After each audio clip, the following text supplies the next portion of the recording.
आयुक्त मनीषा खत्री यांनी घेतली नाशिक महानगरपालिका गुणनियंत्रण विभागाच्या कार्यपद्धतीची पाहणी। नाशिक महानगरपालिकेच्या आयुक्त तथा प्रशासक मनीषा खत्री यांनी सायंकाळी अचानक महानगरपालिकेच्या गुणनियंत्रण विभागाला भेट देऊन विभागाच्या कार्यपद्धतीची तपासणी केली। यावेळी त्यांनी शहरातील विकास कामांच्या गुणवत्तेची पाहणी केली, तसेच विविध नमुन्यांची तपासणी प्रत्यक्ष उपस्थित राहून केली।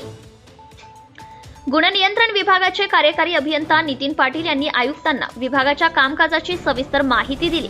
त्यांनी सांगितले की नाशिक शहरातील पायाभूत सुविधांच्या उभारणीमध्ये गुणवत्तेची तडजोड होऊ नये म्हणून विभाग कार्यरत आहे। विविध विकास कामांमध्ये वापरण्यात येणाऱ्या साहित्याच्या तपासणीसह सुरू असलेल्या स्थापत्य विकास कामांची गुणवत्ता क्षेत्रीय स्तरावरून तपासली जाते। या कामांमध्ये काही त्रुटी आढळल्यास संबंधित विभागांना सूचना देऊन आवश्यक सुधारणा केल्या जातात।